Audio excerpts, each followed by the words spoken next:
Alam mo ba kung bakit tinatawag na puno ng buhay ang niyog?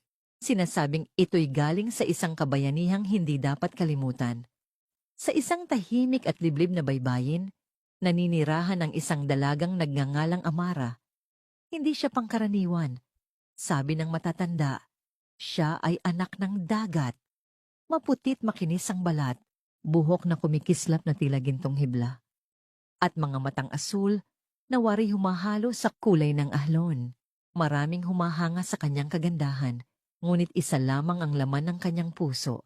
Si Lucio, isang mangingisdang matapat, masipag, at may pusong kasing lawak ng karagatan.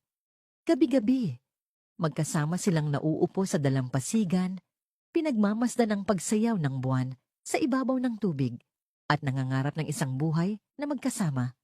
Isang dapit hapon, lumapit sa kanila ang isang matandang babae.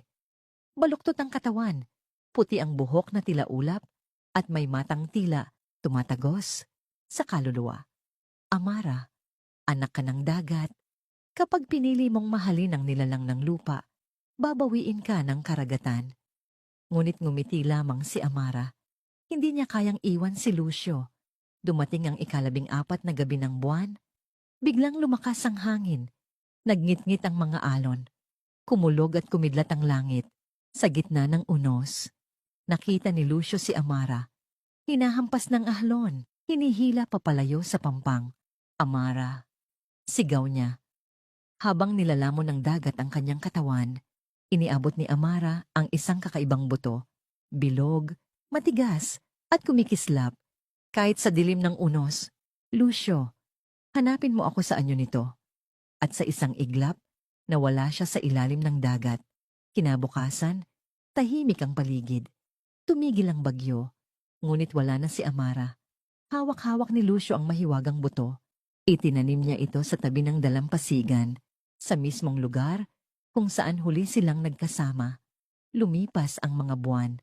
Mula sa lupa'y sumibol ang isang punong matayog, matibay sa hampas ng hangin, at sa tuktok nito, mga bungang bilog, makinis, at may 3 mata. Isang gabi ng kabilugan ng buwan, habang nakatingala si Lucio sa puno, napansin niyang kumikislap ang mga mata ng bunga. Binuksan niya ito. Sa loob ay may malamig at matamis na tubig. At sa bawat higop, narinig niya ang tinig ni Amara, banayad na bulong mula sa kailaliman ng dagat. Mahal kita, ngayon at magpakailanman. Mula noon, tinawag nila itong puno ng niyog, puno ng kabuhayan.